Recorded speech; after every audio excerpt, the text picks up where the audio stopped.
Welcome back to another episode of the Fatboyz Dynasty podcast presented by Fantasy Holics. As always, Bo and Brant coming at you.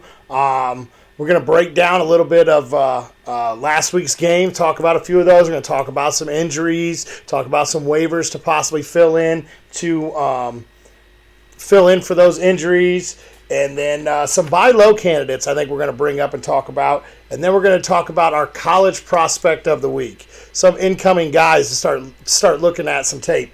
Bo, as always, we'll let you kick this off, and we'll see how this does. Yeah. So anybody who's been listening to the Fatboyz since the inception of our show, way back before we got picked up by the great page that is the Fantasy Holics, one of the staples of our weekly episodes was the Big Boy Meal of the Week. And what is a Big Boy Meal of the Week other than when you go out to your favorite joint, you got to get that appetizer that just hits right, you got to get your favorite meal, and then you can't leave the place without tearing up your favorite dessert. And so what Brant and I have always done when we break down games for the week is we look at three games that we're really intrigued by. One is our appetizer, one's our meal, and one is our dessert. Well, this year we've decided to do this in a little bit of different order. We're going to, instead of talking about upcoming games, we're going to talk about past games that had some fantasy relevancy or things that we were hoping to get answers, or we saw answers, or maybe even ask more questions after the game than we had going in. And so we're definitely excited to bring this segment back here and reignite this with you guys. So starting with this week, Bran, I know we want to finish with your last game last, your dessert, so I'll kick us off. So my first game is one that was painful for me to watch in many different facets, coming all the way down to the 28-3 jokes when my beloved Falcons trailed the Rams 28-3 in Los Angeles. But you saw a little bit of a different Falcons team after trailing 28-3. Not only did they look horrendous to start the game, but they finished the game in a way that if there was 5 minutes left on the clock at the end of it, I'm not sure that the Rams walk out of there with a victory. The defending Super Bowl champs may have gotten beat by one of the worst teams in the NFL, which actually leads me to pose a question. Maybe the Falcons aren't the worst team in the league because the first 2 weeks they've certainly not played like it. So I'm going to walk you through a little bit of stats here, Brant, of some guys that I think are fantasy relevant. So obviously the first one, we're going to start with the losing team in this battle, and that's the Atlanta Falcons. So we'll start at the quarterback position.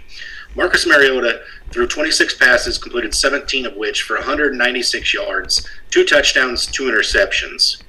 He added to his day with 6 rushing attempts for 16 yards. So not really the mobile debut or outing you were looking for Marcus Mariota in comparison to week 1 where he ran that touchdown in.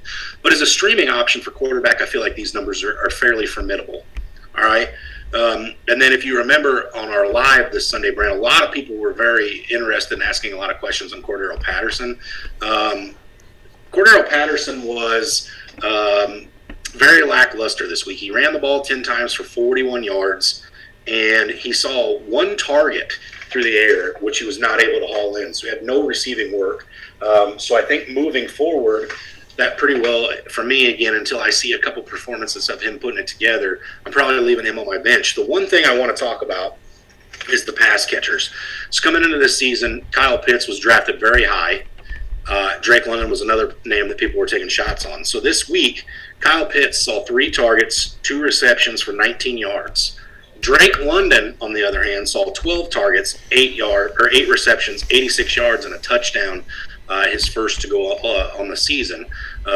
So what do you make of that? Well, what I make of it as a Falcons fan who's watched 2 games is that Marcus Mariota's favorite target, without question, is Drake London. Drake London, his first 2 weeks, has had to go up against guys like Marshawn Lattimore and Jalen Ramsey. Not exclusively, but definitely has had catches on those guys and has looked absolutely the part of a wide receiver 1. So moving forward, I don't take Drake London out of my lineups, regardless of matchup, regardless of whatever. The other part of that is Kyle Pitts, I'm not taking out of my lineup either. He's on the field for almost every offensive snap.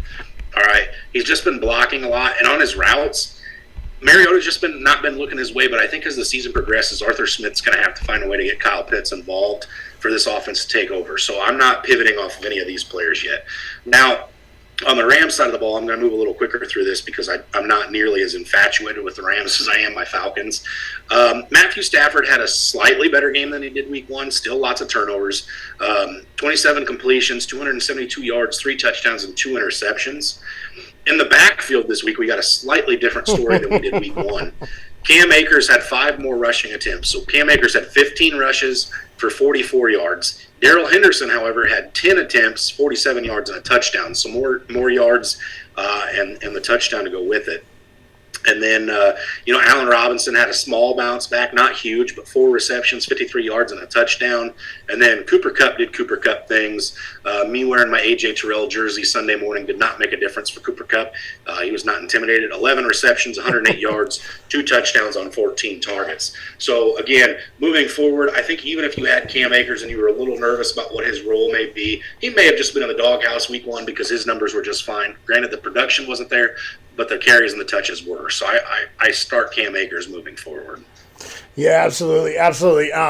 You bringing up all that Kyle Pitts talk, so I'll be talking about that a little bit later, so I'm going to leave that off to the back burner right now. Sure. But yeah, that backfield brings up a whole nother question mark because, like you said, Henderson looked better or had better production on 10 carries, plus he got the goal line carry for the touchdown. So that backfield is still up in questions. And I think you have to play that one by year on who they play. I'm going to jump into my game. I picked this game because I was glued to the TV. I was watching this game. I really thought it was going to be a great game offensively, and it bit me right in the butt. So I had to change it to the appetizer rather than my main course, and that's the Tampa Bay New Orleans game. This game was very fun defensively. To watch, and I know that's not great for fantasy. I thought it was going to be a back-and-forth contest, and it wasn't. Both defenses showed up, and until Mike Evans and Marshawn Lattimore got into it and both got ejected, that's when Tampa Bay took over this game. Now, for some of the stats, Leonard Fournette is that guy this year again. It may not have looked that great with 2.7 yards average, 24 carries for 65 yards this week, but once again, 24 carries this week. They just played one of the best rushing defenses in the NFL. And, not to mention, he had 21 carries the week prior to that. Leonard Fournette is that guy. Now, if you own Fournette and you're banking on him to be your 2 or your 1, you better go get Rachaad White. You better find a way to pick him up to have that handcuff because if that man goes down, Rachaad White will be that guy. Tom Brady was okay. 18 for 34, 190 yards, 1 touchdown. He spread the ball out pretty evenly. 3 catches for both Mike Evans, Perryman, Scotty Miller, and 5 catches for Russell Gage. Fournette saw another 2 catches. So he spread the ball out pretty good. And once again, these are 2 of the top-tier defenses in the NFL. So we roll over to the other side. Nobody in the backfield really excited me on the New Orleans side. 10 carries for Mark Ingram. We know not to really look at that backfield because Alvin Kamara did miss that game. Jameis Winston, 25 of 40. 3 interceptions is what really brings it up to me. 3 interceptions against the top-tier defense. Now, here's the other thing that really stuck out to me. Jarvis Landry, 4 catches, 25 yards. Okay? He balled out week 1. He had a good week 1. Michael Thomas, 6 catches, 65 yards, and a touchdown. Chris Olave, 5 catches, 80 yards, 16-yard average. So, once again, Jameis Winston is supporting those guys. He definitely is supporting good wide receiver 2 flex starts. I don't know if I will bank on anybody in that offense to emerge as a wide receiver 1 in fantasy, but those 3 guys are definitely guys that I'm more than happy rolling them out in my flex almost every week. But Mike Evans, until that receiving core gets healthy, I understand he's suspended next week. It sucks. I'm a Mike Evans owner for the first time in probably my fantasy career, and I was super excited to get him. And now he's missing a game, and I think I'm starting Landry in this spot, actually, kind of ironic. But, yeah, Mike Evans is that guy. He is Tom Brady's favorite target by far. And until that receiving core gets completely healthy, Mike Evans is nothing but the sky's the limit for him. So, yeah, that's kind of what I got for That game, the defense has won the day on this game in my mind. I don't care what the final score was. Absolutely. I just think the defense has won that game. And overall, there wasn't a whole lot of fantasy things. There's a lot more question marks. Can Tom Brady hang against some of the best defenses in the league? I'm still not sure he can because his defense once again carried him on this game. Absolutely. So, let's move into another game here, Brant. My main course of the week that had you have said prior to the start of week one with both these two teams missing their franchise quarterbacks that it would be that intriguing of a matchup, I probably would have laughed at you. But I'm talking about the New York Football Jets against the Cleveland Browns. Joe Flacco, Jacoby Brissett. This game turned into an absolute barn burner late. And the biggest takeaways from this for me is that Joe Flacco is very capable still in his crisp young age. 44 passes for 26 completions, 307 yards with 4 touchdowns and 0 interceptions on the week. My man Joe Flacco came out and balled out this week. Another big takeaway for me is the running back positions here, Breece Hall and Michael Carter.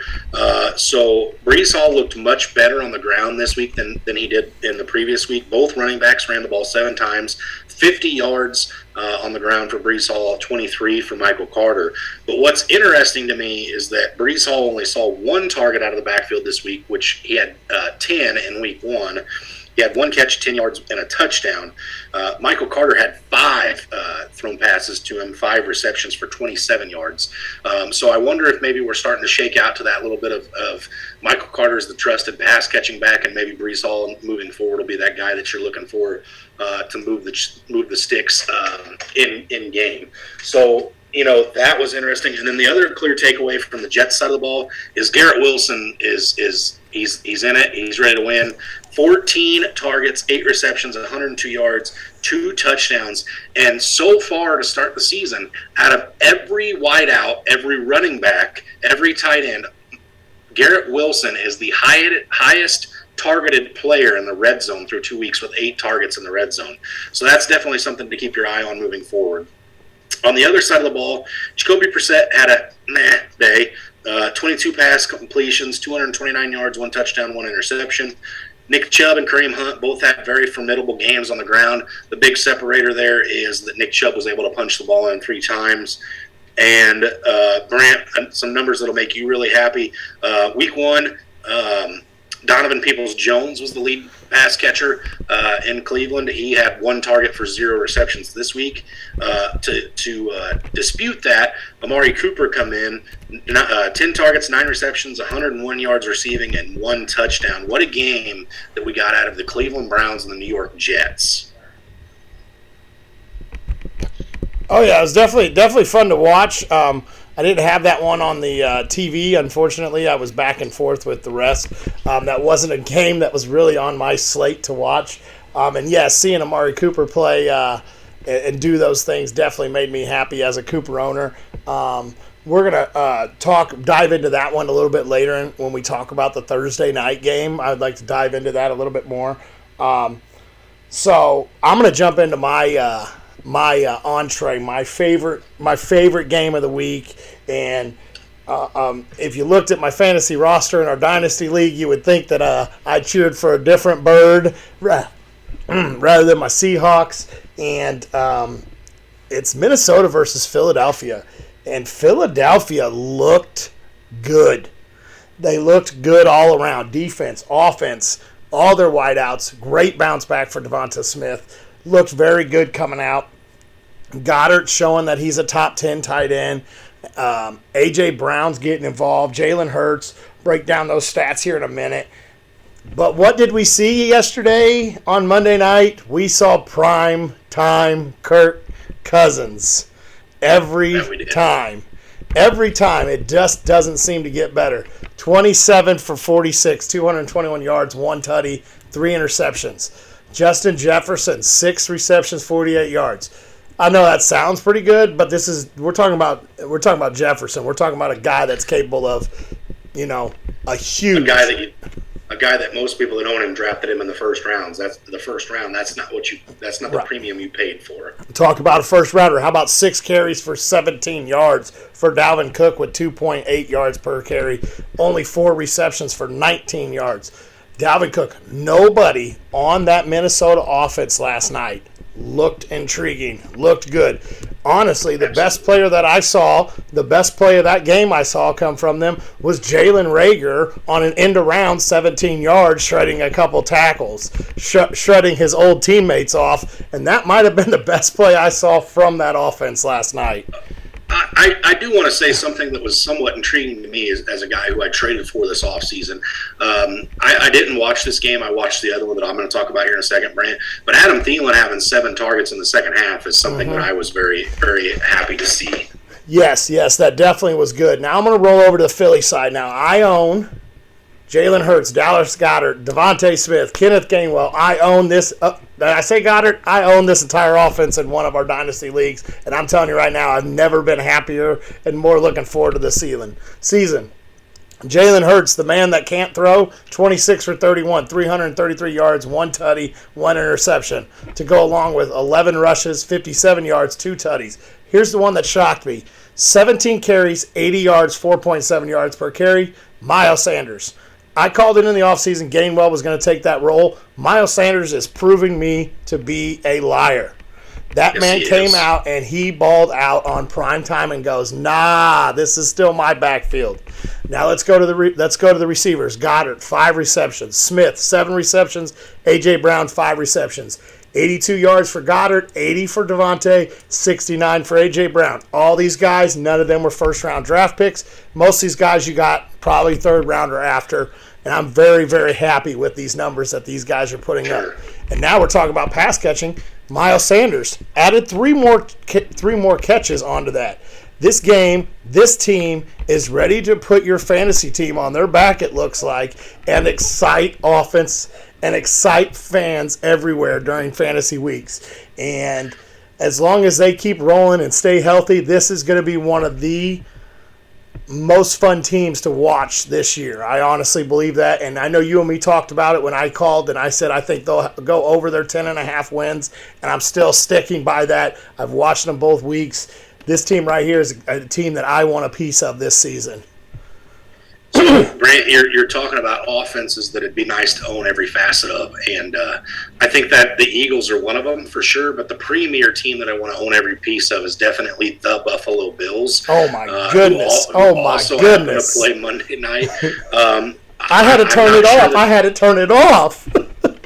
I'm not sure the Tennessee Titans showed up for this one, but we'll talk about the Titans real quick and breeze through it. Ryan Tannehill, 11 for 20 for 117 yards, 0 touchdowns, 2 interceptions, got benched halfway through the third for Malik Willis, who also did not look very good. The leading rusher for the Tennessee Titans was Hassan Haskins, 9 attempts, 37 yards. Derrick Henry did find the end zone, 13 rushes for 25 yards, averaging 1.9 yards per carry. Okay, the one positive takeaway I'll have from this is both Robert Woods and Treylon Burks had better games this week than they did in week 1. With a negative game script, you would hope to see that. Robert Woods did have like a 17-yard, 19-yard play called back that would have definitely made his day significantly better. But Treylon Burks was the leading target guy, along with the leading yards guy out of the pass catching there. Let's go ahead and leave that right where it's at. How many receptions did he end up with? Treylon Burks ended up with 4 receptions, tied with Robert Woods. He had 2 of those in the first drive of the game. He did. He was looked at quite often towards the end of it when they were trying to mount some kind of a comeback, which obviously fell flat on its face.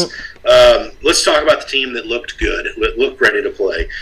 Josh Allen, 26 of 38, 317 yards, 4 touchdowns. Okay. The leading rusher for these Buffalo Bills was rookie James Cook, 11 attempts, 53 yards, 4.8 yards per carry. Zach Moss, 5.7 yards per carry, although he only got 3 attempts. And Devin Singletary had 6 attempts for 19 yards. And then if you go to the receiving receiving core. Really, the only thing that's really worth talking about here is Stephon Diggs. Okay, 14 targets, 12 receptions, 148 yards, 3 touchdowns. It's almost not fair that Josh Allen and Stephon Diggs get to play together for several more years beyond this one. That's unreal. And if you happen to get this team or that stack in your dynasty or your regular team, whatever, your regular redraft, you're definitely the team to beat, I would say, moving forward, because that chemistry just looks absolutely insane. So, needless to say, I think it's safe to say the Buffalo backfield is nothing that you want to own. Yeah, I mean, the one exception I would say to that is that James Cook, granted, he got a lot of these carries towards the end of the game, so I don't know how much you're reading into it, but he out-touched Dalvin Singletary and or Devin Singletary, excuse me. Here I am, Brant, stealing your name. Devin Singletary and Zach Moss touched it 9 times. He out-touched those two by 2. I know he had that fumble week 1, but he definitely came back and redeemed himself this week. So we'll see what that looks like moving forward. But it's still one that I'm going to want to wait and see how that continues to progress before I'm starting any of them. Yeah. That Buffalo Bills team, I watched the first half of that game prior to the kickoff of the Minnesota and Philly game, and I'll tell you what, I don't think I turned it back for maybe but 2 or 3 minutes, because Buffalo the last 2 weeks has just gone out there and just stomped mud holes and proved that they are ready to ball out this year and make their run. This is going to be, both sides of the ball with this team is so devastating. This is going to be a team to watch out for every week. I don't know. I'm not going to call it, because odds of seeing it are slim to none. I don't know if I've seen a team in the NFL that can hang both sides of the ball like these guys can. So they're much improved defensively as well. Going to be hard to beat them, and I don't know if I've seen a team that out there that will beat them or can beat them. Absolutely. So my dessert of the week is well, it's my team, and it wasn't much of a dessert. It wasn't much of an appetizer. It wasn't much of a course. It was the terrible Seahawks offense that I expected to see all offseason. I knew week 1 they would show up at home against Russ, and really it wasn't even the offense that carried us to that win. It was our defense, and our defense is still nothing to write home about. There's nothing that excites me on the Seahawks team. You got Geno Smith, 24 for 30, 197 yards and an interception. Penny had 6 carries for 15 yards. Kenneth Walker had 4 carries for 10 yards. Don't shy away from the running backs. They did play one of the best run-stuffing offense or defensive lines in the NFL. Tyler Lockett had the Tyler Lockett breakout game that he has every 1 to 3 weeks. 9 catches for 107 yards. DK Metcalf, 4 catches, 37 yards. And then he spread the ball out pretty much. Kenneth Walker did get 2 catches, but nothing on Seattle's exciting. If you got one of the running backs, good for you. Awesome. You have a guy you might be able to put in the flex when they might stay in games. Like this week we play Atlanta. We might be in that game for a little bit, although Atlanta's looked phenomenal the first 2 weeks for 3.5 quarters. The first week it was the first 3.5, and the second week it was the back half of it. But I don't know. Let's roll over to the Niners side. I'm going to leave the quarterback situation alone real fast. We saw Jeff Wilson with 18 carries, 84 yards, 4.7 yards per carry. Debo saw 4. TDP saw 14. Terry and Davis Price saw 14 carries. Now, he did sustain an injury that it looks to be multiple weeks. I think I read it was a high ankle sprain. I'd have to go back and check it out. This is the thing that was correct. Mm-hmm. This is the thing that really, really intrigues me is Ayuk saw 5 catches, 63 yards. Debo saw 5 catches, 44 yards. Both guys were involved. And the reason this really, confuses me a little bit is I know one of Ayuk's catches came from Trey Lance, and I don't remember if Debo's did or not because it happened so early. Trey Lance went 2 for 3 for 30 yards. Now, he did break his ankle, and he is done for the year. And we saw Jimmy G come in. And in my mind, Jimmy G is a guy that is a game manager, and I never thought that this man should have lost his spot. Now, I know Trey Lance is a talented guy, great for fantasy with his rushing upside. Jimmy G's just a guy that he just manages the game. He went 13 for 21, 154 yards and 1 touchdown. He's nothing ever going to write home and go, look at this great quarterback hung up 300 and some yards. You're probably not going to see that. So, he did rush for a touchdown also. He had 4 carries, 5 yards, and a rushing touchdown. I did miss that rushing touchdown. Mobile upside, baby. Yeah, that must be, mobile upside. I actually had to turn this game off at the end of the third due to the fact that I had some other work arrangements to take care of, and I couldn't bear watching the Seahawks at the end. It was so gross to watch. When they didn't bring in Drew Lock to try to give him a chance to get back into this game, it kind of upset me. We did not fall out of this game too bad until, really the second quarter, third quarter. We gave up another touchdown in the fourth. So really we weren't far out of this game. It was a 2-score game for the majority of the game until we just, didn't even take the chance to go back. This is a team Seattle's not an exciting team at all. As a Falcons fan who's 0-2, I want to tell you to suck it up, Buttercup. You've got a win in the win column. I don't want to hear about your pity party anymore. Well, congratulations. You have a win next week. You will see. You guys can play 2 quarters and beat us. That's how ugly that was. Well, with the Falcons, 2 quarters may not be good enough. You never know. We don't put a full game together. We'll see. So let me pose you a question that I have a feeling you and I are going to need to prepare ourselves for our Sunday Live this weekend. Is the San Francisco 49ers fantasy offense, all right, your Deebo Samuels, your Brandon Ayuk, your running backs, are those guys better with Jimmy Garoppolo at the helm, or were they better off with Trey Lance? Obviously, I know the sample size with Trey Lance was so small, it'd be a hard guess. But with Trey Lance at the quarterback position, it made other teams at least respect the fact that he could take off and run. And I know we don't necessarily have that with Jimmy G. So I ask you, what do you make of the pass catchers and the running backs moving forward in San Fran? So for fantasy, I think this makes everything better because we know what to expect with Jimmy G. We saw it the last few years. When Kittle comes back, Kittle is Jimmy G's favorite target and probably will forever be his favorite target. Maybe that's why Kittle was sitting out, just waiting for his favorite quarterback to come back. Deebo, I think you're going to see line up in the backfield a lot more. Without Trey Lance, that running game kind of is in flux because you don't have that dual threat. The RPO plays kind of go out the window because you're not going to see Jimmy G take off. With the bang up of Terry and Davis Price, you're looking at Jeff Wilson and give me that other name. I know you picked him up. Jordan Mason. Definitely a guy to be looking for on your waivers. Marlon Mack was also activated to the active roster from the practice squad today. Oh, today, so that's why I would have missed that. Got that name thrown in the mix as well. Okay, I don't see Marlon Mack. Marlon Mack got cut off the Houston Texans. I don't see too much for that. Sure. But yeah, I like Jimmy G at the helm for the pass catches a little better. We know that he leans on Kittle. And Deebo leans on the short screen passes. And Jimmy G's not going to take the risk downfield. So, really, I think all those expectations of Ayuk this year, you kind of have to take a step back on because Jimmy G's not taking those risks.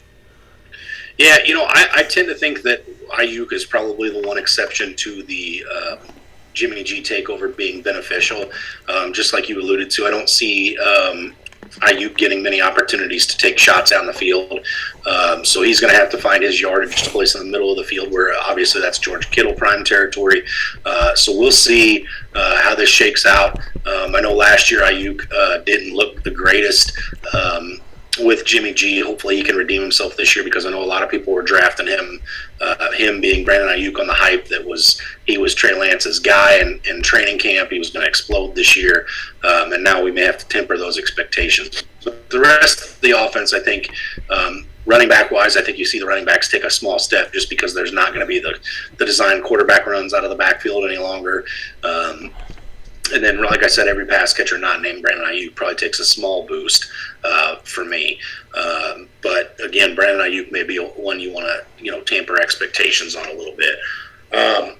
So, Brant, I think that moves us into our next segment here, which is players to buy low on. Yeah, I do want to throw one more injury out real fast that I just looked at. Because I know we hit him last week. Hunter Renfrow is a guy that's in concussion protocol, so if you're a Hunter Renfrow owner, make sure you keep an eye on that. I just went to look at it. That's kind of why I wanted to throw it out there. Make sure you guys keep an eye out there on Hunter Renfrow this week because, well, I mean, he's probably a flex start in most of your leagues. Now this is going to bring us into our buy low. Okay. So, with buy low guys, it's all about the volume still being there, but the production maybe not being, and there being something for you to look forward to. Maybe the owner drafted them a little high and they're disappointed with them and they want to, scrape some kind of value back from these players. Obviously, redraft versus dynasty, that may be a little different. But the first one I'm going to talk about is running back Travis Etienne out of the Jacksonville Jaguars. Now, the reason that I bring up ETN is because the numbers aren't what anybody expected. Brant, I know this is not lost on you. The year he came out with Najee Harris and Javonte Williams, I had him for a lot of my offseason research. I had him firmly in the RB1 over even Najee. And then when it came down time to the draft, I pivoted a little bit late minute. I was one of the last ones to get on the Najee train, but I still had him over Javonte Williams. And then he had that injury last year. So really this was kind of like his rookie season all over again for us as fantasy owners. And the problem is that he hasn't really done anything at this point to, make any of us super inclined. I know I went out and traded for him this offseason in a dynasty league. I know you did as well. And I'm not sure we're seeing return on our investment right now. So the one thing I'll say about Travis Etienne that as an potential buyer of that I look at and I may be excited for is that week one, he actually outsnapped James Robinson 51% snaps to 49. Okay. But week one, he only had 4 rushes for 47 yards and he had 4 targets, 2 receptions, 18 yards for that. Okay. Week one tells a massive different story. Okay. His snaps went way down. He had 37% snaps to James Robinson snaps. All right. But here's what's interesting is he had 9 carries for 20 yards in week 2, along with 3 targets for 3 receptions and 33 yards. So 1 target less in week 2, but 5 more rushing attempts, and his numbers were better. So what I think you can do with ETN is anybody who owns ETN is probably watching the James Robinson owners snap off with James Robinson. James Robinson has looked very good. He's had a touchdown in both the weeks. And you may be seeing an ETN owner panic a little bit because of that. So this may be a player that you can go acquire for pennies on the dollar compared to what the owner that has him now paid for. I'm not necessarily proud of what I paid for Travis Etienne, but I'll throw it out there. It was the offseason. I gave up Javonte Williams to get Travis Etienne and Jerry Jeudy. Now, initially, I'm losing that trade pretty handedly right now, but it's still early, and I think that Etienne still finds a way to bounce back. So if your Etienne owner in your league is somebody that's maybe not exactly excited about their production and you can get him for cheap, I say absolutely go do it. Yeah, my Travis Etienne trade, I'll go ahead and throw that out, is I got Tyreek Hill and Travis Etienne for 2 first-round picks. And you stole both of them. Yes, I stole both of them. We don't need to speak of the guy that I stole them from. Just remember, he offered me the trade. Travis Etienne's a guy that I love, and you and me both talked about him pretty hardcore the year he came out. And I didn't see it. Then you started pointing me in the right directions to see it. And his PPR upside is too good not to own. And I even to this day, I would go out and buy low, like you're saying. I'm giving up. I still am probably willing. You don't have to probably pay this much. I'm still willing because of his tape and his athletic ability. I'm still willing to give up a first-round draft pick for this guy.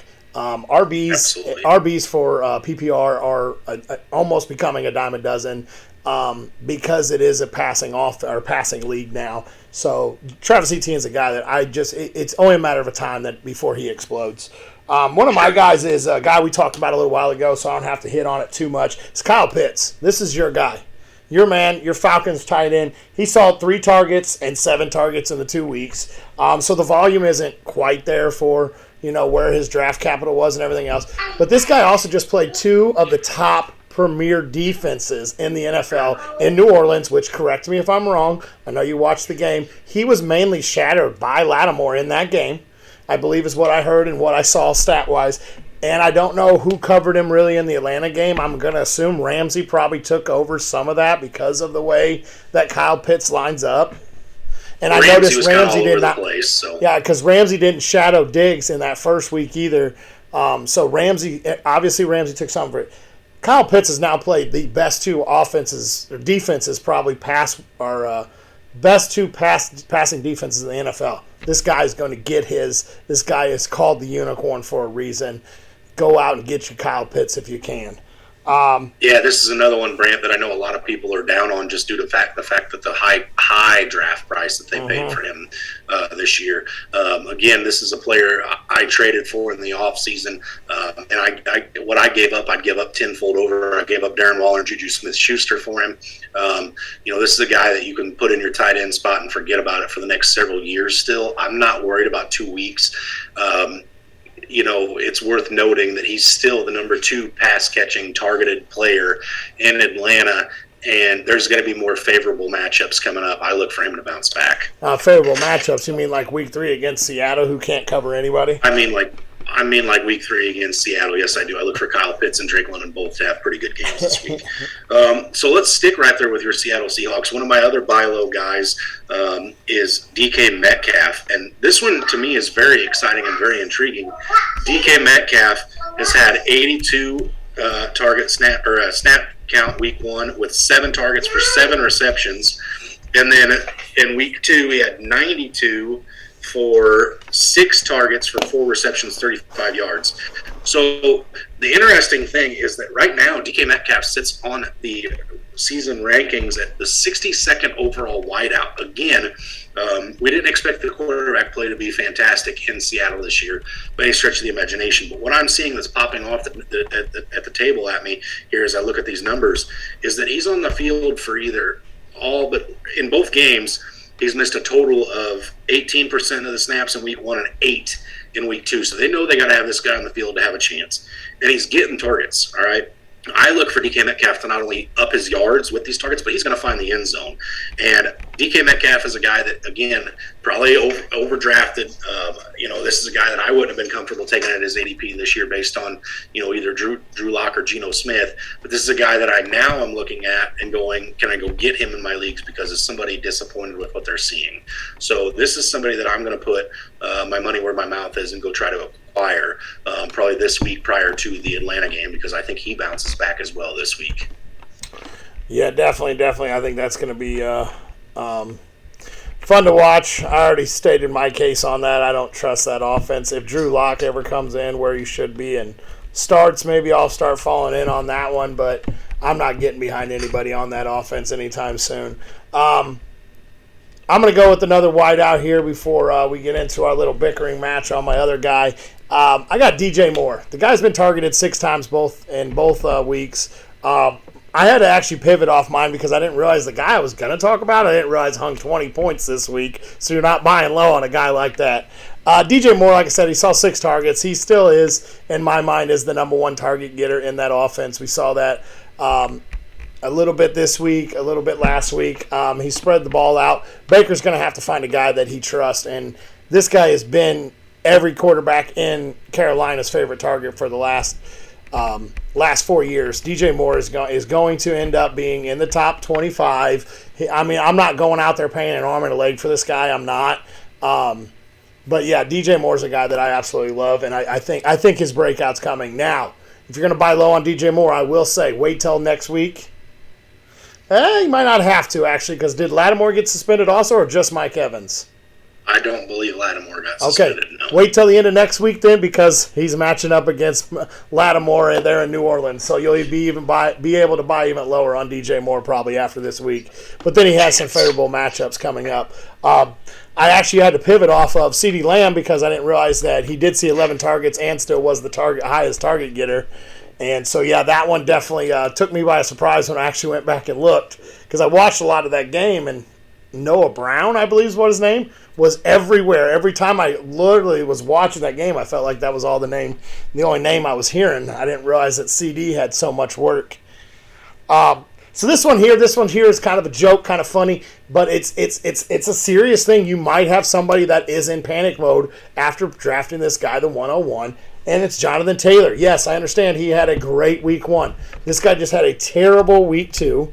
And some people that have the 101 or took him way early may start to panic. Now, I'm not saying this is going to happen by any means, but 7 points out of your first round draft pick. This guy, go offer your best back you have, and a second or even a first round draft pick. See if there's any chance that person jumps on it, because Taylor did score only 7 points. Now, like I said, don't know if it's really going to happen, but it's worth a shot when it comes to Jonathan Taylor.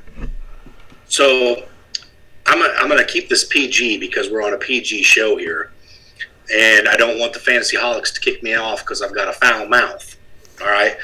I'm a Jonathan Taylor owner in a dynasty, and if you come at me with your best running back and a first-round draft pick, I'm going to have some not nice words to say to you. Well, you're also not slow. Don't bring that smoke to my front porch. I'm telling you, there are some guys that I've already heard sit in the panic mode on some redraft leagues and stuff. I'm sure there probably is, but this man went for 30-plus points week 1, so I'm not going to let a bad week slow him down. I'd have to go back and look, but I don't think he had a humongous game against Seattle in week 1 last year either, and then by far and away finished as the RB1. 17 points in week 1 last year. So a little better than this week, but not a whole lot. Not the 30 points that we've grown accustomed to seeing from Jonathan Taylor. I strongly tell people that are considering moving Jonathan Taylor to reconsider that, unless there's dire circumstances that you have to trade a player of that caliber. Unless there's absolute dire circumstances, you do not move Jonathan Taylor. One, in a dynasty league, he's still absolutely young at only 23 years of age. You're not giving me enough value that I'm going to move him at this point. In a redraft league, he's not hurt. He's got no injury designations. You can't pay me enough. I understand there's probably some people out there, but there's also people that draft Tom Brady 101. You can't save everybody, Brant, but those people that have Jonathan Taylor, I'm going to save them. I'm pounding the table. I hope you hear it. It's audible. Do not trade Jonathan Taylor. I'm not trading him either, but guess what? You bet your butt in 2 of my leagues, I offered my best back in a first-round draft pick, and I'm still waiting on a response, and they both have been read. So obviously they're still thinking about it a little bit. Well, I hope for your sake that it happens, but I don't. And the league that we are in together, our home league where I own Jonathan Taylor, you stay over there. Well, I got my backs I need. My back's been just fine. All right. I mean, do we need to talk about the score this week? Well, we don't, but let's move in and talk about another new segment that you and I are going to go to here. And again, this is a dynasty podcast, so in order for this to be true to a dynasty, we obviously have to talk about some college players every week. And so what Brandon and I have decided to do is each week we're going to each highlight one player from a different position each week, and talk about several guys. That way you can start doing your research on these guys for your upcoming rookie drafts at the end of the season.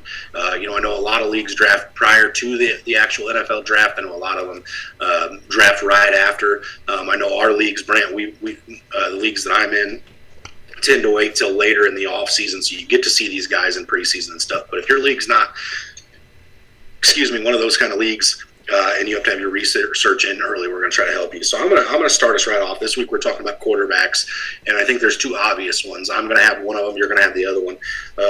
But the one I have is Bryce Young, the 6-foot-tall, 194-pound junior from Alabama. Okay. So far in 2022, Bryce Young has thrown 85 passes, 58 completions, for 644 yards at a 68.2 completion percentage for 9 touchdowns and 2 interceptions. Now, if you take these numbers and you try to get cute with him and you try to hold him to where he was last year, he's finishing abysmally low last year, minus his completion percentage is a tick better. But I do say once Alabama gets into SEC and he has to start throwing the ball more, these numbers are going to jump. So if you look at last year, 547 attempts, 366 completions, 4,872 yards at a 66.9 completion percentage, 47 touchdowns and 7 interceptions. This guy, there's a defensive player that's probably going to go top three in a lot of drafts next year, or in the actual draft next year, which is Will Anderson, a teammate of Bryce Young's here in Alabama. But obviously, Seth Berger's your guy for Will Anderson. For offensive guys, that's us. And I think Bryce Young is going to be a top three draft pick, potentially the number one. And I know you and I, Brant, are definitely looking at these quarterback positions as Seahawks and Falcons fans, respectively, because these guys may be the future for us. So Bryce Young's the one that I have, and right now I have him a notch above the guy you're getting ready to talk about. Yeah, Bryce Young's definitely a guy that's been really intriguing and fun to watch, too. I've got a chance to watch one or two of his games this year. But the guy I'm going to talk about is C.J. Stroud. Ohio State quarterback, 6'3", 218 pounds. Now, mind you, he hasn't really had any competition, and yes, I do say week one wasn't much of a competition either. He's played Notre Dame, Arkansas State, and Toledo. Now he's gone 62 of 85 for 72.9% completion, 941 yards, and 11 touchdowns this year. And last season in 2021, he had 317 completions, 441 attempts, 71.9% completion rate, 4,435 yards, 44 touchdowns, and only 6 interceptions. So definitely takes care of the ball. We know Big Ten's defenses are normally something to write home about. So he did all this against some good, tough defenses and still only throw 3 picks. He does have the rushing capability.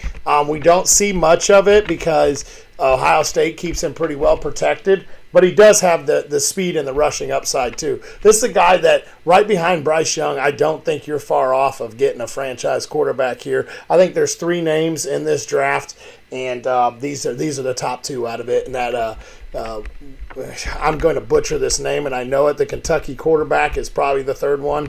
And David, we'll talk about him in a few weeks, I have a feeling. Yes, we will. But yeah, these 2 quarterbacks are definitely guys that if you need it, or in Superflex, these 2 guys are definitely guys that you want to look for early in your draft. Or, maybe if you're sitting in a dynasty league and you've got Tom Brady or Aaron Rodgers as your starters. Again, there's reasons to look at the quarterbacks. I know in non-Superflex leagues, the quarterbacks tend to fall in dynasty rookie drafts. Mm-hmm. But if you're sitting there and you have you're a contending team and you got age on as a factor on your starting quarterback, these are names you're going to want to look at. So I think that wraps up most of our segments here. So let's move into our Thursday night football preview. And this week we have the Pittsburgh Steelers traveling to the Cleveland Browns. So last week we had a premier quarterback matchup with Patrick Mahomes and the Kansas City Chiefs hosting Justin Herbert and the Los Angeles Chargers. We've got 2 premier quarterbacks. Two premier running backs this week. Nobody wants to talk about Mitch Trubisky or Jacoby Brissett. I'm sorry.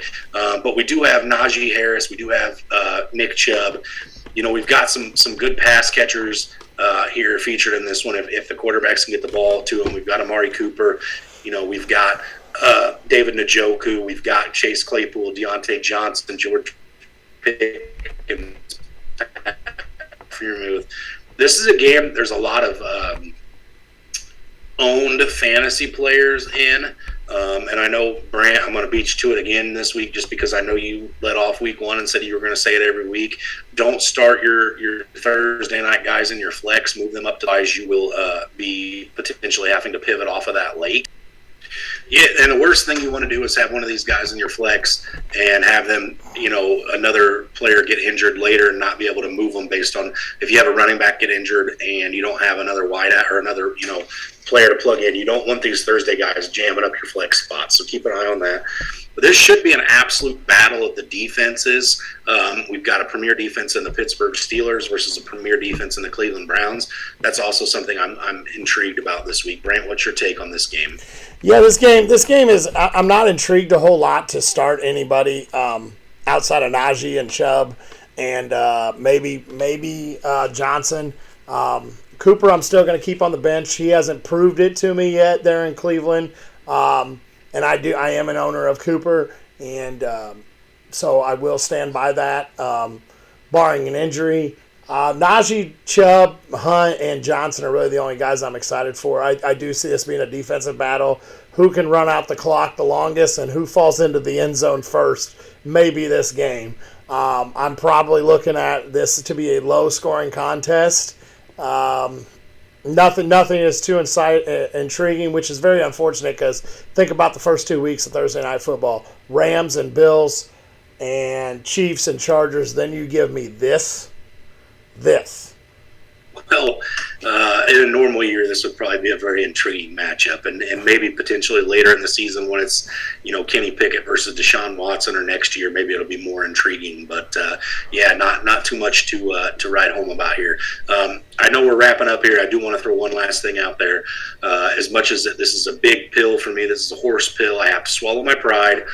I have to congratulate you, sir, on your 6th win in 3 years, smoking me by over 120 points this week in our home Dynasty League, so to speak. Without throwing shots, your roster is definitely much improved over the last 2 years to this year in our 3rd year. But it was a matchup of our worst overall team over the course of 3 years versus our best. I've had some fortunate wins, but my time in the limelight looks to be ending where you seem to be ascending. So I will say this, too. And congratulate you, sir. My second flex in that league wasn't even the best start I had. Amari Cooper could have moved up and got me a few more points. Now, I will say my guys outperformed by almost 100 points, and it was the 3rd highest scoring team in our Dynasty history. I'm not even going to bring up the fact that I had 3 of my normal week ones, or 3 of my normal roster starters not being able to play due to being out this week. I won't even bring up that. I won't use any excuses. You cleaned my clock, and I don't think I could have potentially set a better lineup. So congratulations to you here on air where everybody can hear it. That is not something I intend to say ever again to you. So we're going to end the episode on that with me tucking my tail between my legs and sauntering off here into the sunset. So as always, stay hungry. And stay fat, my friends. Don't forget to check out our live on Sunday morning. Yep.